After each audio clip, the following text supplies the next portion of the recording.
ಆಸೆ ಧಾರಾವಾಹಿ ಇವತ್ತಿನ ಸಂಚಿಕೆಯಲ್ಲಿ ಏನಾಗುತ್ತೆ ಅಂತ ನೋಡೋಣ ಬನ್ನಿ. ಅದಕ್ಕೂ ಮೊದಲು ಯಾರೆಲ್ಲ ನನ್ನ ಚಾನಲ್ನ ಸಬ್ಸ್ಕ್ರೈಬ್ ಮಾಡ್ಕೊಂಡಿಲ್ಲ ಪ್ಲೀಸ್ ಚಾನಲ್ನ ಸಬ್ಸ್ಕ್ರೈಬ್ ಮಾಡ್ಕೊಂಡು ನೋಡಿ. ಛತ್ರದ ಮ್ಯಾನೇಜರು ವಿಶಾಲಮ್ಮನ ಮಾತು ಕೇಳಿಬಿಟ್ಟು ಮೀನಾಗೆ ದುಡ್ಡು ಕೊಡದ ರೀತಿ ಮೋಸ ಮಾಡಿರ್ತಾನೆ. ಆ ವಿಚಾರ ಮೀನಾಗೆ ಗೊತ್ತಾಗ್ಬಿಟ್ಟು ವಿಶಾಲಮ್ಮನ ಧ್ವನಿನಲ್ಲಿ ಶ್ರುತಿ ಹತ್ರ ಬಂದುಬಿಟ್ಟು ಮಾತಾಡಿಸ್ತಾಳೆ. ವಿಶಾಲಮ್ಮನೇ ಮಾತಾಡ್ತಿದ್ದಾಳೋ ಅನ್ನೋ ರೀತಿ ದುಡ್ಡು ವಸೂಲಿ ಮಾಡ್ಕೊಳ್ಳೋಕ್ಕೋಸ್ಕರ ಛತ್ರದ ಮ್ಯಾನೇಜರ್ ಹತ್ರ ಶ್ರುತಿ ವಿಶಾಲಮ್ಮನ ಧ್ವನಿಲಿ ಈಗ ಮಾತಾಡ್ತಾಳೆ. ಏನು ಆ ಮೀನಾ ಬಂದಿದ್ಲಾ, ಬಂದ್ಬಿಟ್ಟು ಏನಾದ್ರು ದುಡ್ಡು ಇಸ್ಕೊಂಡು ಹೋದ್ಲಾ ಅಂತ ಕೇಳಿದಾಗ, ಇಲ್ಲ ಅಮ್ಮೋರೆ ದುಡ್ಡು ಕೊಟ್ಟಿಲ್ಲ ನಾನು ಅಂದಾಗ, ದುಡ್ಡು ಕೊಟ್ಗಿಟ್ಟಿಯೇ ನೀನು, ಬಂದ್ಬಿಟ್ಟು ಏನು ಮಾಡಿದ್ಲು ಅಂದಾಗ, ಬಂದ್ಬಿಟ್ಟು ಹತ್ಲು ಕರೆದ್ಲು ಕಿರ್ಚಾಡಿದ್ಲು ಆದ್ರೂ ನಾನು ದುಡ್ಡು ಕೊಡಲಿಲ್ಲ ಅಮ್ಮೋರೆ ಅಂತ ಹೇಳ್ಬಿಟ್ಟು ಮ್ಯಾನೇಜರ್ ಹೇಳ್ತಾರೆ. ಸರಿ ನೀನು ಯಾವುದೇ ಕಾರಣಕ್ಕೂ ದುಡ್ಡು ಕೊಡಬೇಡ ಅಂತ ಹೇಳ್ಬಿಟ್ಟು ವಿಶಾಲಮ್ಮನೂ ಸಹ ಹೇಳ್ತಾರೆ.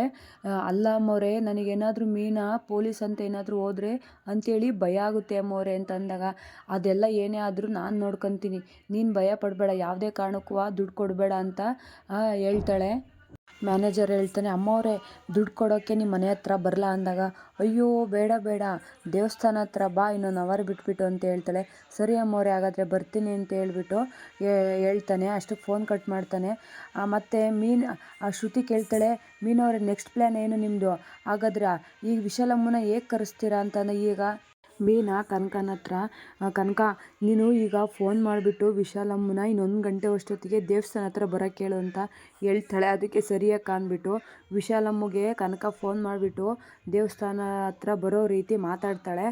ಇವರು ಸಹ ದೇವಸ್ಥಾನ ಹತ್ರ ಹೋಗ್ತಾರೆ. ಮತ್ತು ಶ್ರುತಿ ಹೇಳ್ತಾಳೆ, ಮೀನಾ ನಿಮಗೇನಾದರೂ ಎಲ್ಪ್ ಬೇಕಾದರೆ ನನ್ನ ಕೇಳಿ, ಯಾವುದೇ ಕಾರಣಕ್ಕೂ ಮುಜುಗರ ಪಡ್ಕೋಬೇಡಿ ಅಂತ ಹೇಳ್ಬಿಟ್ಟು ಅಲ್ಲಿಂದ ಮೀನಾ ಮತ್ತು ಕನಕನೂ ದೇವಸ್ಥಾನ ಹತ್ರ ಹೊರಡ್ತಾರೆ.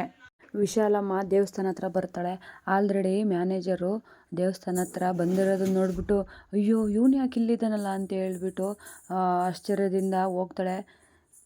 ವಿಶಾಲಮ್ಮ ವೆಂಕಟೇಶ್ ಅಂದಾಗ, ಮೇಡಮ್ ನೋಡಿ ಮೇಡಮ್ ನಿಮಗಿಂತ ಮುಂಚೆನೇ ಬಂದಿದ್ದೀನಿ, ನಿಮಗೆ ಕಾಯಿಸ್ಬಾರ್ದು ಅಂತ ಅಂದಾಗ, ಯಾಕೆ ಅಂದಾಗ, ದುಡ್ಡು ಕೊಡೋಕ್ಕೆ ಮೇಡಮ್ ಅಂತಾನೆ, ಇದು ಹಿಂಗೆ ಮಾತಾಡ್ತೀನಲ್ಲ ಅಂತ ಹೇಳ್ಬಿಟ್ಟು ಇವಳು ಒಂಥರ ಮಾಡ್ತಾಳೆ ಮುಖನ. ಮೇಡಮ್ ನಮ್ಮಿಬ್ಬರು ಪ್ಲ್ಯಾನು ವರ್ಕೌಟ್ ಆಗಿದೆ ಮೇಡಮ್, ಆ ಮೀನಾ ಎಷ್ಟೇ ಕೂಗಾಡಿದ್ರು ಅರ್ಚಾಡಿದ್ರು ಅವಳ ಕೈಲಿ ಏನೂ ಮಾಡೋಕ್ಕಾಗಲಿಲ್ಲ ಮೇಡಮ್, ಎಲ್ಲ ಕಡೆಯಿಂದಲೂ ಅವಳದೇ ತಪ್ಪು ಅನ್ನೋ ರೀತಿ ಮಾಡಿದೆ ಮೇಡಮ್ ಅಂತ ಹೇಳ್ಬಿಟ್ಟು ಹೇಳ್ತಾನೆ. ಏನೋ ಮೀನಾ ಅಷ್ಟಕ್ಕೆ ಸುಮ್ಮನಾಗ್ಬಿಟ್ಲಾ ಅಂತ ಅಂದಾಗ, ಇನ್ನೇನು ಮೇಡಮ್ ನಮ್ಮ ಓನರ್ ಹತ್ರ ಕರೆದು ಎಲ್ಲ ಮಾಡಿದ್ಲು, ಆದ್ರೂ ನಾನು ಅವಳದೇ ತಪ್ಪು ಅನ್ನೋ ರೀತಿಲಿ ಮಾಡಿದೆ. ನಮ್ಮ ಓನರು ಅವಳಿಗೇನೆ ಮಕ್ಕೆ ಉಗಿದ್ಬಿಟ್ಟು ಕಳಿಸಿರು ಮೇಡಮ್, ತಗೊಳ್ಳಿ ಮೇಡಮ್ ನಿಮ್ಮ ದುಡ್ಡನ್ನ ಅಂತ ಹೇಳ್ಬಿಟ್ಟು ಕೊಡೋಕೆ ಹೋಗ್ತಾನೆ. ಮೀನಾ ಅವಳನ್ನ ದೊಡ್ಡ ವ್ಯಕ್ತಿ ಅಂತ ಅಂದ್ಕೊಂಡಿದ್ದಾಳೆ ಕಣೋ, ಅವಳು ಕುಂಟು ಮಿಡ್ತೆ ಈ ಚಿರತೆ ಮುಂದೆನೇ ಆಟಾಡೋಕೆ ಬಂದಿದ್ದಾಳೆ ಕಣೋ, ನಾನು ಬಿಡ್ತೀನೇನೋ ಅಂತ ಹೇಳ್ಬಿಟ್ಟು ಹೇಳ್ತಿರ್ತಾಳೆ.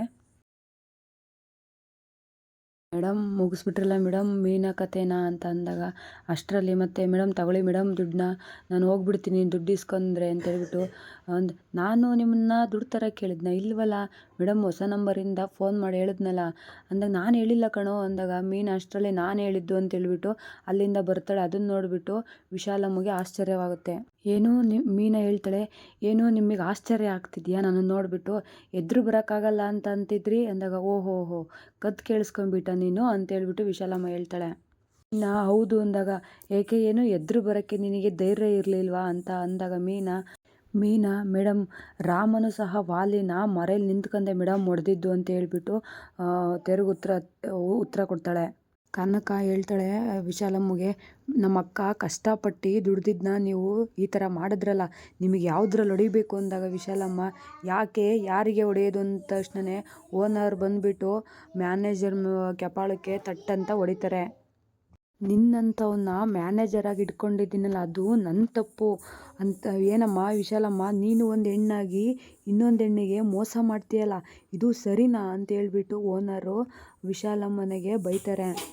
ಮ್ಯಾನೇಜರ್ ಹತ್ರ ಓನರು, ತಗೋಬಾರೋ ಇಲ್ಲಿ ದುಡ್ಡು ಅಂತ ಹೇಳ್ಬಿಟ್ಟು ಇಸ್ಕೊಂಡ್ಬಿಟ್ಟು ಆ ದುಡ್ಡನ್ನ ಮೀನಾ ಕೈಲಿ ಕೊಟ್ಬಿಟ್ಟು, ತಗೊಳಮ್ಮ ನೀನು ಕಷ್ಟಪಟ್ಟು ಸಂಪಾದಿಸಿದ್ಯಾ, ಅದು ಈ ದುಡ್ಡು ನಿನ್ನ ಬಿಟ್ಟು ಎಲ್ಲೂ ಹೋಗಲ್ಲ, ನಿನಗೆ ಸೇರುತ್ತೆ ಅಂತ ಹೇಳ್ಬಿಟ್ಟು ಕೊಟ್ಬಿಟ್ಟು ಅಲ್ಲಿಂದ ಹೋಗ್ತಾರೆ. ಅಂತ ಹೇಳ್ತಾರೆ. ಸಾರಿ ಕಣಮ್ಮ, ನಾನು ನಿನ್ನ ಮಾತನ್ನ ನಂಬಲಿಲ್ಲ. ನಾನು ಯಾಕೆಂದರೆ ನನ್ನ ಮ್ಯಾನೇಜರ್ ಮೇಲೆ ವಿಶಾಲಮ್ಮನ ಮೇಲೆ ಇಟ್ಟಿದ್ದ ನಂಬಿಕೆಯಿಂದ ಇನ್ಮೇಲೆ ಯಾವುದೇ ರೀತಿ ನಮ್ಮ ಛತ್ರಕ್ಕೆ ಆರ್ಡ್ರ್ ಇದ್ದರೂ ನೀನೇ ಬಂದುಬಿಟ್ಟು ಡೆಕೋರೇಷನ್ ಮಾಡಮ್ಮ ಅಂತ ಹೇಳ್ಬಿಟ್ಟು ಹೇಳ್ತಾರೆ. ಮತ್ತು ವಿಶಾಲಮ್ಮನಿಗೂ ನ್ಯಾಯವಾಗಿ ಬದುಕಮ್ಮ ಅಂತ ಹೇಳ್ಬಿಟ್ಟು ಬೈದ್ಬಿಟ್ಟು ಅಲ್ಲಿಂದ ಹೋಗ್ತಾರೆ. ನೀವು ಬದುಕಿ ಮೇಡಮ್, ನಮ್ಮನ್ನು ಬದುಕಕ್ಕೆ ಬಿಡಿ ಅಂತ ಹೇಳ್ಬಿಟ್ಟು ಒಳ್ಳೆ ಮಾತಿಂದ ಹೇಳ್ಬಿಟ್ಟು ಅಲ್ಲಿಂದ ಮೀನಾ ಹೋಗ್ತಾಳೆ. ಮೀನಾ ಸಾಲ ಇಸ್ಕೊಂಡಿರ್ತಾರಲ್ಲ ಅವ್ರ ಹತ್ರ ಅವರಿಗೆ ದುಡ್ಡು ಕೊಡೋಕ್ಕೆ ಅಂತ ಹೇಳ್ಬಿಟ್ಟು ಅವ್ರ ಹತ್ರ ಹೋಗ್ತಾಳೆ. ಸಾರಿ ಸರ್, ನಿಮಗೆ ನಾನು ಕೊಡಬೇಕಾದ ಟೈಮಿಗೆ ಕೊಡಲಿಲ್ಲ, ಒಂದು ಸ್ವಲ್ಪ ತಡವಾಯಿತು ಅಂತ ಹೇಳ್ಬಿಟ್ಟು ಹೇಳ್ತಾಳೆ. ನಾನು ನಿನ್ನನ್ನು ಮೊದಲನೇ ಸಲ ನೋಡಿದಾಗ ತುಂಬ ಒಳ್ಳೆಯಳು ಅಂದ್ಕೊಂಡಿದ್ದೆ ಕಣಮ್ಮ, ನಿನ್ನನ್ನು ನಂಬಿ ದುಡ್ಡು ಕೊಡ್ಬೋದು ಅಂತ ಅನ್ನಿಸ್ತು. ಆದರೆ ನೀನು ಯಾವಾಗ ಸರಿಯಾದ ಟೈಮಿಗೆ ಕೊಡಲಿಲ್ವೋ ಅವಾಗ ಅನ್ನಿಸ್ತು ಮುಖ ನೋಡಿ ಮೊಳ ಹಾಕಬಾರ್ದು ಅಂತ ಹೇಳ್ಬಿಟ್ಟು ಅನ್ನಿಸ್ತು ಅಂತ ಹೇಳ್ಬಿಟ್ಟು ಹೇಳ್ತಾನೆ. ಅಯ್ಯಯ್ಯೋ ಹಾಗೆಲ್ಲ ಅನ್ಬೇಡಿ ಸರ್, ನನ್ನನ್ನು ನಿಮ್ಮ ಮಗಳು ಅಂತ ಅಂದ್ಕೊಳ್ಳಿ ಸರ್. ನನಗೊಂದು ದೊಡ್ಡ ಮೋಸ ಆಯಿತು ಸರ್, ಹಂಗಾಗಿ ನಂದು ಅಮೌಂಟ್ ಕೊಡೋದು ಲೇಟ್ ಆಯಿತು ಸರ್ ಅಂತ ಹೇಳ್ಬಿಟ್ಟು ಹೇಳ್ತಾಳೆ. ಏನಮ್ಮ ಅದು, ಏನು ಮೋಸ ಹೇಳಮ್ಮ ಅಂತ ಅಂದಾಗ ಹೀಗೆ ಹೇಳ್ತಾಳೆ. ದಲ್ಲಿ ಲಾಭ ಮತ್ತು ನಷ್ಟ ಇರೋ ಹಾಗೆ ಸಂಬಂಧದಲ್ಲೂ ಶತ್ರುಗಳು ಮತ್ತು ಹಿತೈಷಿಗಳು ಅಂತ ಇರ್ತಾರಲ್ಲ ಸರ್. ನನಗೆ ಒಬ್ಬರು ದುಡ್ಡು ಕೊಟ್ಟಿದ್ದೀನಿ ಅಂತ ಹೇಳ್ಬಿಟ್ಟು ಪೇಪರ್ ಮೇಲೆ ನನ್ನ ಹತ್ರ ಖಾಲಿ ಪೇಪರ್ ಮೇಲೆ ಸೈನ್ ಹಾಕಿಸ್ಕೊಂಡ್ಬಿಟ್ರು. ನಾನು ನಂಬಿಟ್ಟು ಸೈನ್ ಹಾಕ್ತೆ. ಆದರೆ ಅವ್ರಿಗೆ ಬೇಕಂದಿದ್ದ ರೀತಿ ಪೇಪರ್ ಮೇಲೆ ಬರ್ಸ್ಕೊಂಡ್ರು. ಮೊದಲೇ ದುಡ್ಡು ಕೊಟ್ಟಿದ್ದೀನಿ ಅನ್ನೋ ರೀತಿಲಿ ಬರ್ಸ್ಕೊಂಡ್ಬಿಟ್ಟು ನನಗೆ ದುಡ್ಡು ಕೊಡದ ರೀತಿ ಮೋಸ ಮಾಡಿದರು ಸರ್. ಅವರು ಯಾರಂತ ಅಂದಾಗ ಸರ್, ಅವರು ಈ ಊರಿಗೆ ದೊಡ್ಡರು ಸರ್, ಮತ್ತು ಆರ್ಡರ್ಸ್ನೆಲ್ಲ ತೊಗೊತಿರ್ತಾರೆ, ಹೂವಿನ ಆರ್ಡರ್ಸ್ನೆಲ್ಲ ತೊಗೊತಿರ್ತಾರಲ್ಲ ಸರ್, ವಿಶಾಲಮ್ಮನವರು ಅಂತ ಅಂದಾಗ ಅವನಿಗೆ ಗೊತ್ತಾಗುತ್ತೆ ಯಾರ ಬಗ್ಗೆ ಹೇಳ್ತಿದ್ದಾರೆ ಅಂತ ಹೇಳ್ಬಿಟ್ಟು. ಆಮೇಲೆ ಸರ್ ಸರಿ, ಹಾಗಾದರೆ ಅವಳು ನಿಮಗೆ ದುಡ್ಡು ಕೊಟ್ರಾ, ಅವಳನ್ನೇನು ಮಾಡಿದ್ರಿ ಅಂತ ಅಂದಾಗ ಹೌದು ಸರ್ ದುಡ್ಡು ಕೊಟ್ಟರು ಅಂತ ಹೇಳ್ಬಿಟ್ಟು ಹೇಳ್ತಾಳೆ. ಸರ್ ನಿಮಗೆ ದುಡ್ಡು ಕೊಡೋದು ತಡವಾಗಿದ್ದರೆ ಅದ್ರದ್ದು ಬಡ್ಡಿನೂ ತಗೊಳ್ಳಿ ಸರ್ ಅಂತ ಅಂದಾಗ ಇಲ್ಲ ಬಿಡಮ್ಮ, ನನ್ನ ದುಡ್ಡು ನಿನಗೆ ಕಷ್ಟ ಕಾಲಕ್ಕೆ ಹೆಲ್ಪ್ ಆಯ್ತಲ್ಲ ಸಾಕು, ಬಡ್ಡಿ ಏನು ಬೇಡ ಅಮ್ಮ ಅಂತ ಅಂತಾರೆ. ಅಲ್ಲಿಂದ ಮೀನಾ ಮತ್ತು ಅವಳ ತಮ್ಮ ಬಂದುಬಿಟ್ಟು ಇಬ್ಬರು ಕಾಫಿ ಕುಡಿತಿರ್ತಾರೆ. ಮತ್ತು ಅಲ್ಲಿಂದ ಕಾಫಿ ಕುಡಿತಾ ನಿಮ್ಮ ಬಾಬಾಗೆ ಫೋನ್ ಮಾಡ್ತೀನಿ ಅಂತ ಹೇಳ್ಬಿಟ್ಟು ಸೂರ್ಯನಿಗೆ ಫೋನ್ ಮಾಡಿಬಿಟ್ಟು ಮಾತಾಡ್ತಿರ್ತಾಳೆ. ಮೀನಾ ಸೂರ್ಯನಿಗೆ ಫೋನ್ ಮಾಡಿಬಿಟ್ಟು ನಡೆದಿರೋ ವಿಚಾರನೆಲ್ಲ ಹೇಳ್ತಾಳೆ. ಅವಳಿಗೆ ಮೋಸ ಮಾಡಿದ್ದು ದುಡ್ಡಿನಲ್ಲಿ ಮತ್ತು ಯಾವ ರೀತಿ ದುಡ್ಡ ನಾನು ವಸೂಲಿ ಮಾಡಿದೆ ಅಂತೇಳ್ಬಿಟ್ಟು ಎಲ್ಲದನ್ನೂ ಸಹ ಸೂರ್ಯನ ಜೊತೆ ಫೋನಲ್ಲಿ ಮಾತಾಡ್ತಿರ್ತಾಳೆ. ಅದನ್ನು ನೋಡಿಬಿಟ್ಟು ಸೂರ್ಯ, ಓ ಏನೇ ಇದು ನೀನು ಸಿಂಗಲ್ ಸಿಮ್ಮದ ಥರ ಹೋರಾಡಿದೆಯಲ್ಲ, ಇಷ್ಟೆಲ್ಲ ಆದರೂ ನನಗೆ ಹೇಳೇ ಇಲ್ವಲ್ಲೇ ನೀನು, ಯಾಕೆ ಅಂತ ಹೇಳ್ಬಿಟ್ಟು ಕೇಳಿದಾಗ ಇಷ್ಟೊಂದು ದೊಡ್ಡ ಮಹಾಭಾರತನೇ ನಡೆದೋಗಿದೆ ಆದರೂ ನನಗೆ ಹೇಳೇ ಇಲ್ವಲ್ಲೇ ಅಂತ ಅಂದಾಗ ನನ್ನ ಜೊತೆ ಸೂರ್ಯ ಮತ್ತು ಶ್ರುತಿ ನನ್ನ ತಮ್ಮ ಎಲ್ಲ ಇದ್ದಾರೆ ರೀ, ಆದರೆ ನೀವು ಅಲ್ಲಿ ಒಬ್ಬರೇನೆ ದುಡಿಯೋಕ್ಕೆ ಹೋಗಿದ್ದೀರಾ. ನೀವು ದುಡಿಯೋಕ್ಕೆ ಹೋದಾಗ ನಿಮಗೆ ಯಾಕೆ ಕಷ್ಟ ಕೊಡಬೇಕು ಅಂತ ಹೇಳ್ಬಿಟ್ಟು ನಾನು ಹೇಳಿಲ್ಲ ರೀ, ಇದು ದುಡಿಯೋಕ್ಕೆ ಬಂದರೆ ನಿನಗೋಸ್ಕರನೇ ಅಲ್ವೇನೆ ಅಂತ ಅಂದಾಗ ನನ್ನ ಜೊತೆಲಿ ಎಲ್ಲ ಇದ್ದಾರೆ ರೀ, ಅಲ್ಲಿ ಯಾರಿದ್ದಾರೆ ನಿಮ್ಮ ಜೊತೆ, ಸುಮ್ಮನೆ ಇರಿ ಅಂತ ಹೇಳ್ಬಿಟ್ಟು ಹೇಳಿದಾಗ ಸೂರ್ಯ ಕಾಮಿಡಿಯಾಗಿ ಮಾತಾಡ್ತಾನೆ.